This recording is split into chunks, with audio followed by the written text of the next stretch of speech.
Hello students, I am Rajashri ma'am here with a new lesson, The Prince Who Loved Books. The prince here is a historical character, so it's a real life story written by Nilima Sinha.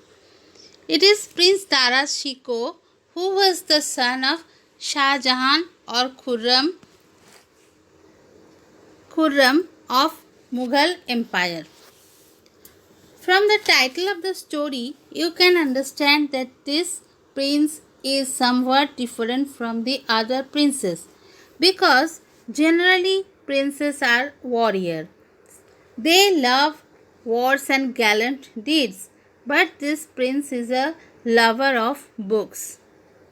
Mughal Empire was one of the greatest empires of India who ruled for several centuries. Shah Jahan or Khurram had built many great historical monuments including Taj Mahal. However, Dara was a very kind-hearted noble prince who never ascended the throne. This story describes how Dara spent his childhood by staying at different places as his father had rebelled against his grandfather Jahangir and took shelter in different places away from Agra, the capital of Mughals. It also describes how Dara was different from Aurangzeb, his younger brother, as he was soft-hearted and emotional child. Afterwards, he also became a great scholar, poet, and liberal-minded, like his great-grandfather Akbar. Let's start with the story. The Prince Who Loved Books. Dara gazed at the reflection of the palace walls in the placid water of the lake. He wished they could stay forever at Gul Mahal in the middle of the lake at Udaipur. At first, Dara was staying with his family in Udaipur, where they were in the palace of Rana Karang Singh of Mewar. And this is Gul Mahal, where Dara was gazing. Gazing means looking with admiration at the reflection of the palace wall in the placid water. Placid means calm water. And he wished they could stay forever at Gul Mahal. He loved Gul Mahal very much because it was a beautiful place.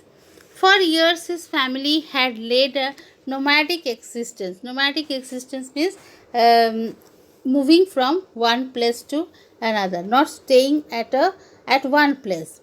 Traveling north, south, east, and west, pursued by Emperor Jahangir's soldiers. Pursued means chased or followed by Emperor Jahangir's soldiers, for his father Prince Khurram had rebelled against the emperor. Rebelled means he denied the authority of his father Jahangir. I am tired of moving from place to place, 11-year-old Dara told his brother Aurangzeb. Here you see there is difference between Aurangzeb and Dara regarding their characters. That means Dara was sick of moving from one place to another. But it is exciting, exclaimed Aurangzeb, aged 8. But at that time, Aurangzeb was very much excited to move from one place. He loved this adventurous life where there is a lot of uncertainties because their father had rebelled against his own father, and they were facing the chase of the soldiers. And I am here to stay here at the palace, murmured Dara, but his brother was off again, chasing a peacock in the Rana's garden.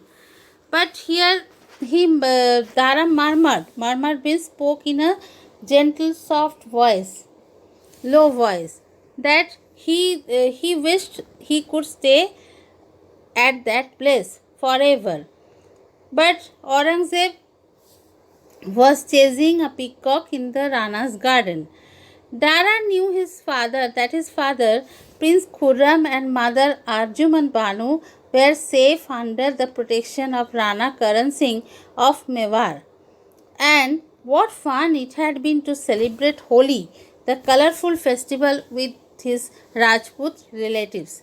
They were staying there with their relatives. Rana Karan Singh was relative of the Mughal family. But the pleasant days did not last for long. Prince Khurram could stay at Udaipur for only 4 months before he had to move again. This time he travelled to the Deccan. Deccan means South India.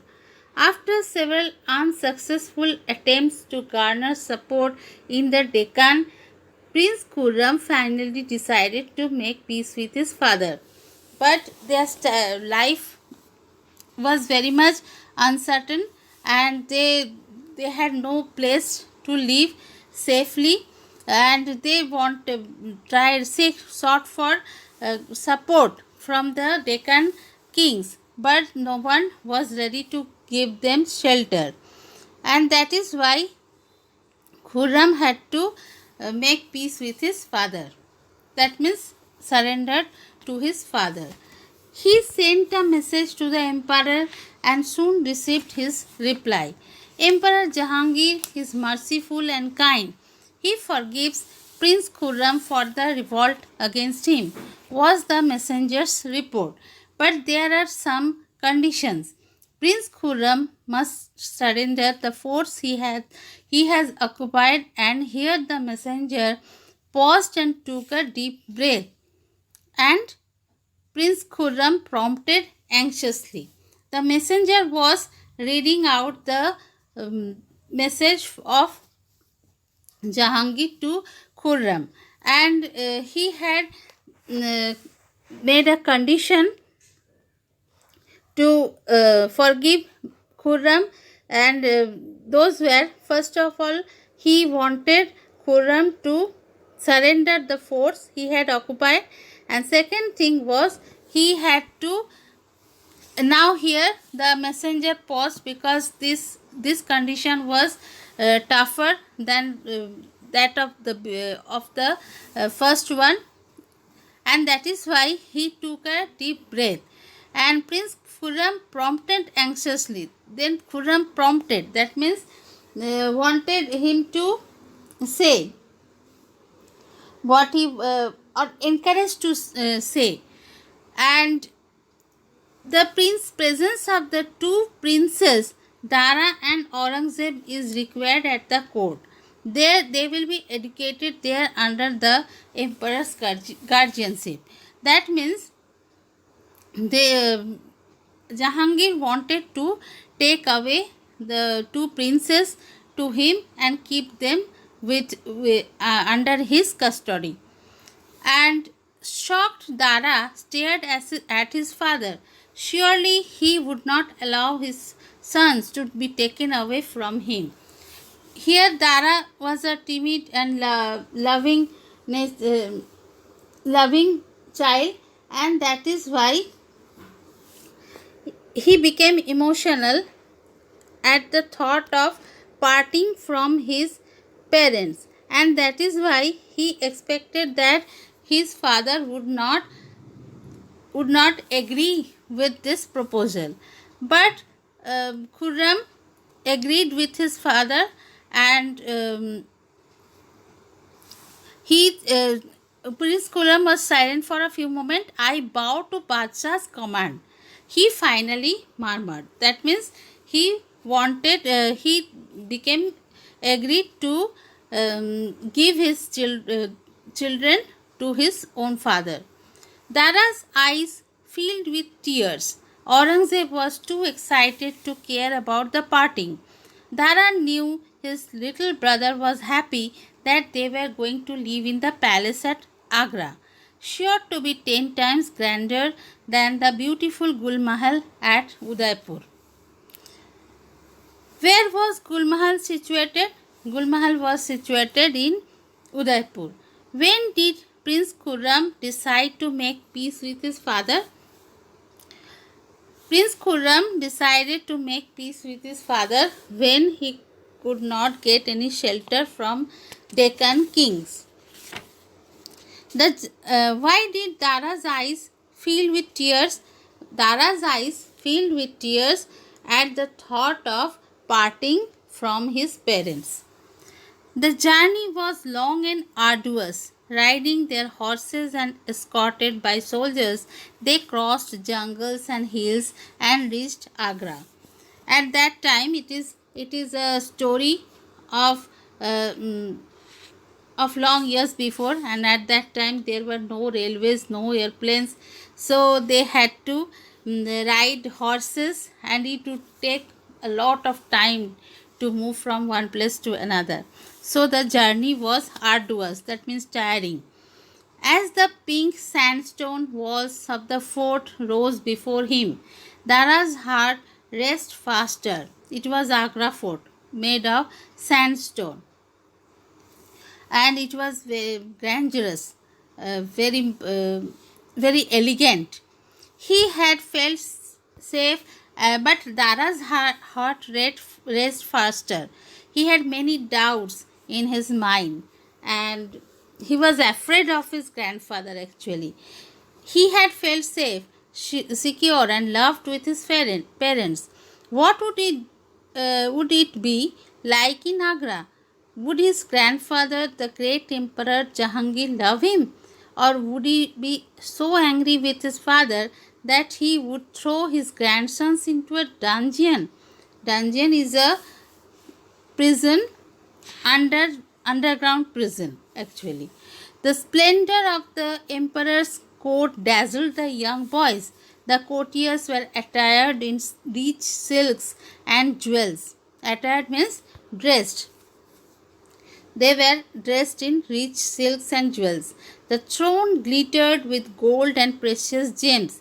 The emperor looked down from his throne at the two boys standing before him. The throne was in an elevated place, and that is why he was looking down to the boys. Dazed and nervous, Dara stood silent until someone tapped him gently on the shoulder and whispered, "Greet the emperor, son." Dara obediently bent low in a respectful salam.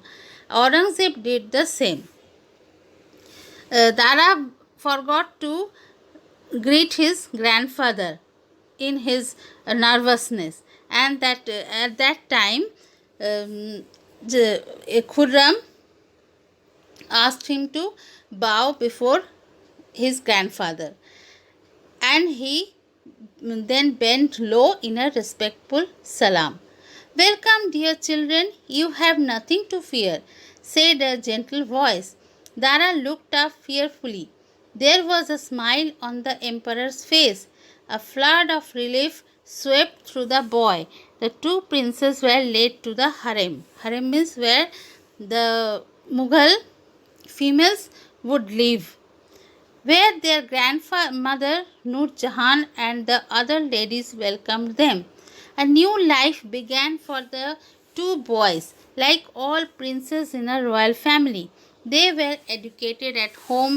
A succession of scholars taught them Persian and Urdu as well as religious texts. Most importantly, the princes were given rigorous lessons in warfare, and they had started living their princely life in at Agra and took all the lessons of studies as well as warfare at Agra fort. So this is the first part of this lesson, and I will come with the second part of the lesson tomorrow. So till then, bye students.